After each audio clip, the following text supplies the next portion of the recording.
America एक बार फिर भारत की विदेश नीति का मुरीद हुआ है। इस बार अमेरिकी विदेश विभाग के प्रवक्ता नेड प्राइस ने भारत की तारीफ करते हुए कहा है कि भारत उन देशों में शामिल है जो रूस यूक्रेन के बीच जारी जंग को खत्म करवाने में मध्यस्थता कर सकता है।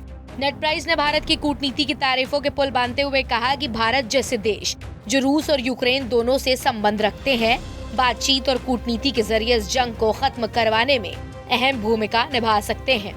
नेड प्राइस ने कहा कि हम भारत सरकार के नियमित संपर्क में हैं।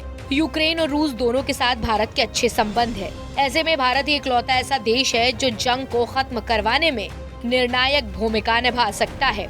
नेड प्राइस ने प्रधानमंत्री नरेंद्र मोदी के उस बयान को एक बार फिर सहमति जताई जिसमें उन्होंने कहा था कि आज का युग युद्ध का नहीं है। अमेरिकी विदेश विभाग के प्रवक्ता ने कहा कि हम यूक्रेन के खिलाफ रूसी आक्रामकता को जिम्मेदार ठहराने के लिए अंतर्राष्ट्रीय सहयोगियों से बातचीत कर रहे हैं। यूक्रेन में रूसी सेना के अत्याचार के लिए पुतिन पूरे तरीके से जिम्मेदार हैं। रूस को जवाबदेह ठहराने के लिए क्या किया जा सकता है, इसके लिए हम लगातार संपर्क में हैं।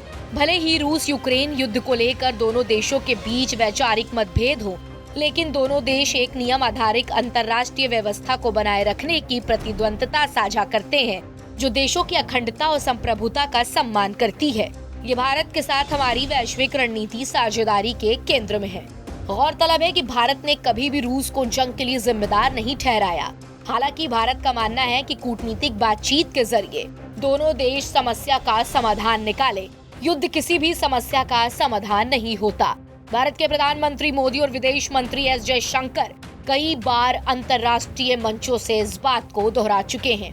नेड प्राइस ने भारत के बयान पर सहमति जताते हुए कहा है कि हम भारत से सहमत हैं कि यूक्रेन में शांति की बहाली जरूरी है।